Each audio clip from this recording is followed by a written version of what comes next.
In the beginning, God creates the heavens and the earth in 6 days. He makes Adam and Eve, who spend their days with God until they give in to temptation by eating from a forbidden tree. Sin enters the world, and things get so bad that God floods the earth and starts over with Noah and his family. Years later, God calls Abraham to follow him with the promise to make Abraham the father of a great nation. Abraham obeys, and God gives him a son, Isaac. Isaac's son Jacob has 12 sons. Joseph, Jacob's favorite, becomes second in command of Egypt. God uses him to save his entire family and Egypt from starvation. Hundreds of years later, the Israelites are slaves in Egypt. Moses is called to lead the Israelites out of slavery. Joshua takes over after Moses and leads the people into the promised land. After Joshua, God raises up judges, temporary military leaders like Deborah, Gideon, and Samson, who protect and fight for God's people. The people tire of this leadership, and they call for a king.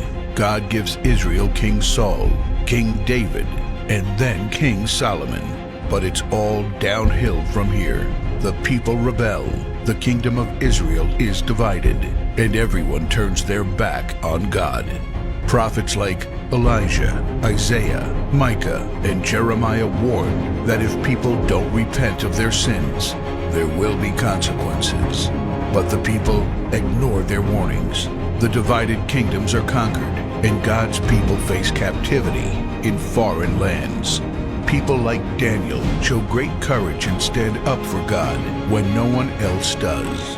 Some of the exiled people return to the promised land, but for 400 years, God is silent. No prophets, no miracles, and no angel visitations. But then, the silence is broken when Jesus is born. He lives a perfect life, teaches truth, and performs miracles, proving He is God. He shows us the full extent of God's love by taking our place and dying on the cross for our sin. He is placed in a grave, but 3 days later, Jesus rises again, conquering sin and death. His followers travel the world, sharing the good news of His love and starting churches. We now are part of this story, and we have the chance to change the world and share His love, because one day He will crack open the sky and He will return.